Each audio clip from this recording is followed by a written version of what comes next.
I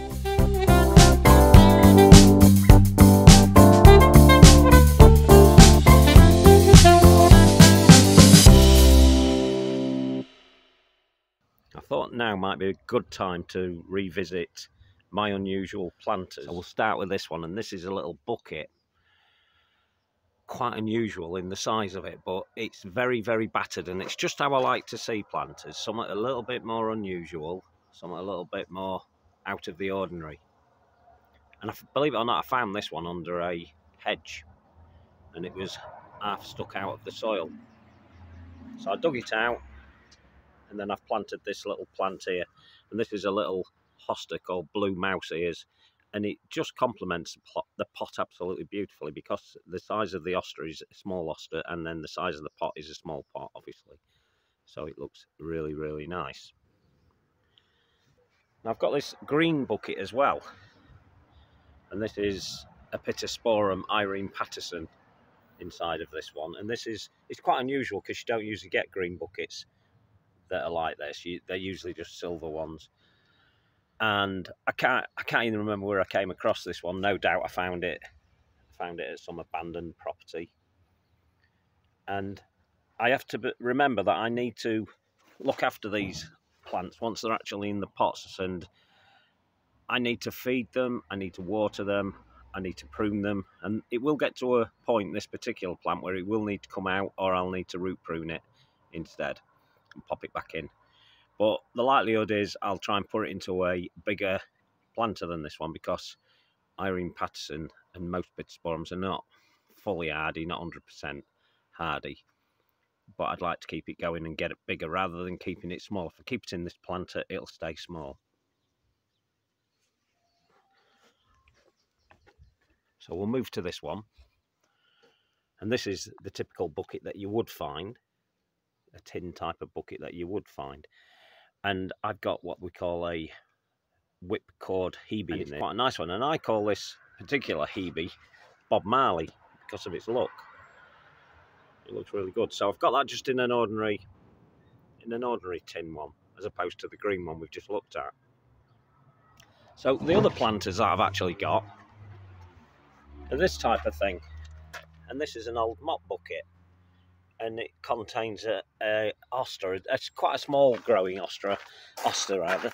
And I'll try and find the name of this one. These hostas are new to me. I bought quite a lot.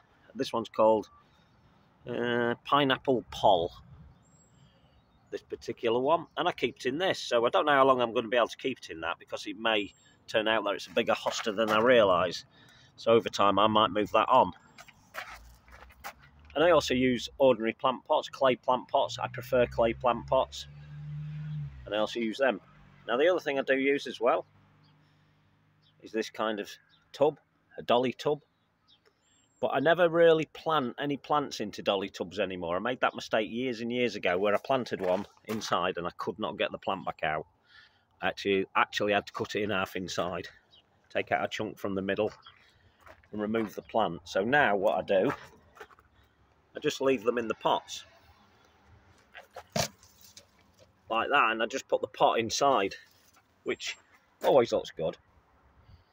So that's all I do, and that's a bamboo. Now that's a self-set bamboo, really. I never planted it there.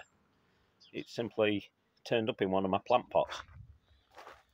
But I think, and I believe, that it's one called Bissettii, a green stemmed one, because I know I've had that in the past. But it never flowered, so it never set seeds. It just ended up in a little pot, and I think it might have been a little bit of root. It was taken off one of them, and it just ended up in the pot. So this is another unusual planter, and this is one I made myself. I had a tin corrugated, well, an old corrugated tin.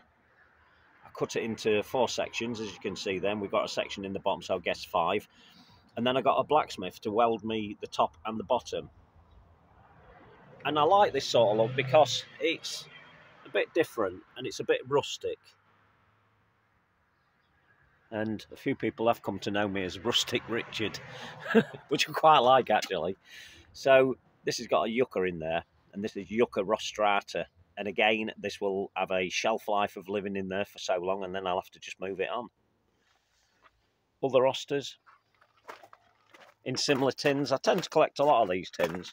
I find them all over the place, so I collect them, and I've got a few sat at the back actually, ready to take in a few plants. Then we have the ordinary type, and again, that I didn't pay for. I found that in a garden what had been abandoned.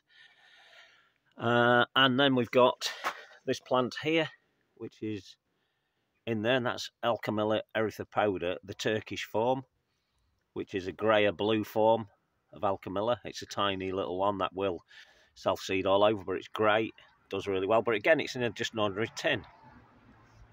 Now these are those cow feeders that I came across that were made on a farm and then abandoned basically, and I've used them as these features and then planted different plants in that I thought would be suitable for the location. Remember, this is on the west side of the property, so it gets early morning sun, and then by midday the sun's pretty much gone and we're left with that. So that's one of two I've got, and there's another one here with different plants in it, and we're going to see what does well and what fails in these, because I've got no doubt some will fail, but at the moment everything's been doing really well. So I'm really happy with this and the look it gives as well. Again, another tin bucket with an hosta in, another hosta there. Now this one here, I did find this at a property as well, and I think it was, I don't know, somebody made that professionally by the look of it, but it's quite nice. It's very heavy, and I can only put so much into this one because it's not got really much of a depth to it, so it can only take small plants. So this is Frankenbin, this one here, and if you look back on my videos you'll see how I made that. And that was simply cut in half basically, took a bit out of the middle, a section about 6 inches out the middle, and then put it back together and pinned it back together, hence calling it Frankenbin. And that plant pot looks ridiculous at the moment, but I'm trying not to cut it down at the moment because inside of there are those little silvery bits, they're all protruding inside, so they're stopping the plant pot actually from sitting down. So all I need to do is simply cut them off, and that should drop down a bit better. And I don't really want to take that plant out of there because this is Muhlenbergi Demosa and it's tender, so I keep this one going and I need to keep it in here. In fact, that plant is looking a bit sparse. I thought I'd lost it this year, but it seems to be doing okay now, but I think it's ready to be split down, improve its look. That's another one, and then we come to this one. So this is another tin I found. I find everything. I try not to buy anything if I can avoid it. And I got this one, and this is a little small, well, this tree is a Sorbus, and it's called Kashmiriana, and it's come from a seedling, so we think it's developed a little bit of a different look about it. It's quite small. Some Kashmirianas can be quite small and shrubbing-like, and this one seems to have remained very, very small indeed. So I keep it in this tin for now, and it's doing all right. So we'll leave that alone for probably the next, I think I'll get another couple of years out of that. We'll see. Time will tell. Then I use containers often to prevent plants from running. So this is a Lysomachia, and it's called, some people call it Lysomachia, and it's called Clethroides.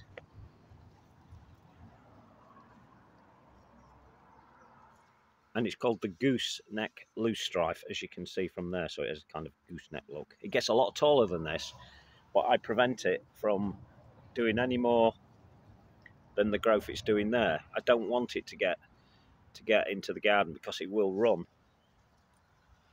So we keep it in there.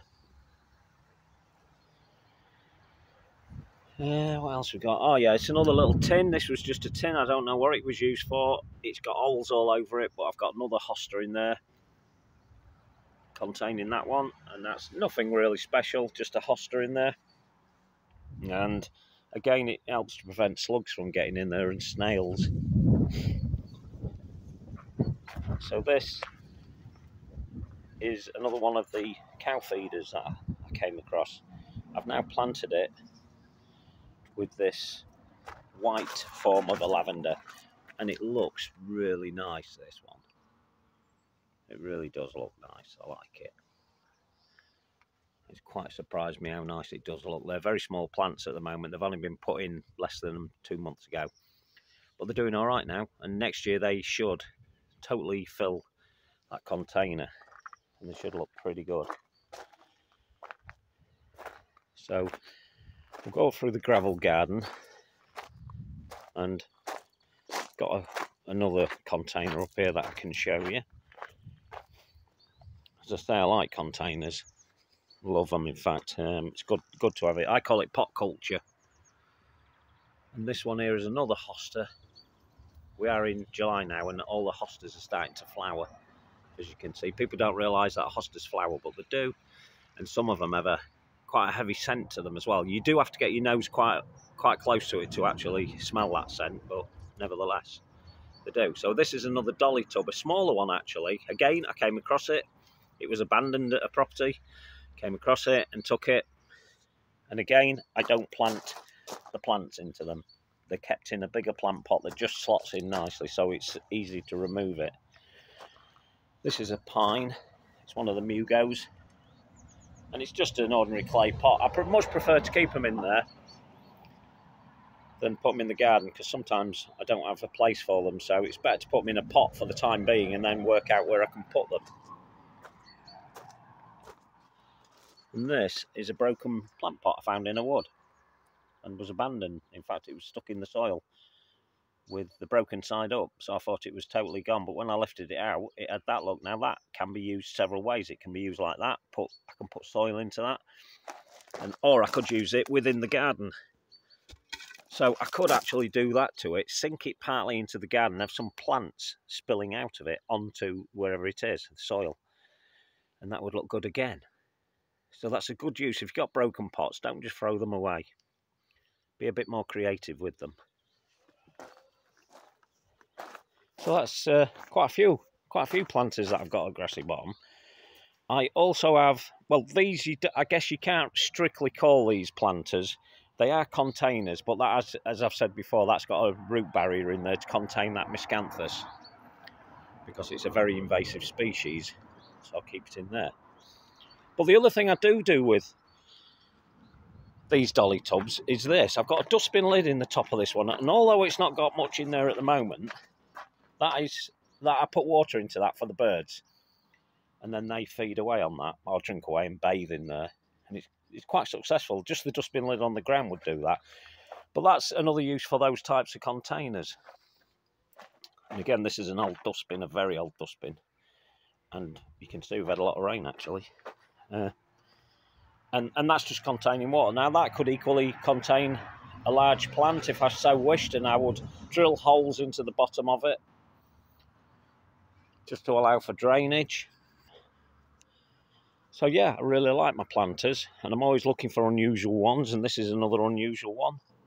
This is half an oil drum, so this was cut in half. I've got the other half up further up the garden, and this one contains another Miscanthus lutaria riparius, and it's doing a grand job of that. With all containers, you've got to remember that sometimes you need to pull the plant out after so many years, split it. If it's a tree or a shrub, you need to root prune it, and then you can pop them back in. This one will always have to be contained, so I'll not ever really move it out of here. In fact, I should probably leave that in there for the next 3 or 4 years, and it'd be quite happy in there, because it has such an aggressive root zone that it would just keep sending up loads and loads of new leaves and stalks like this. So there you go. There you go.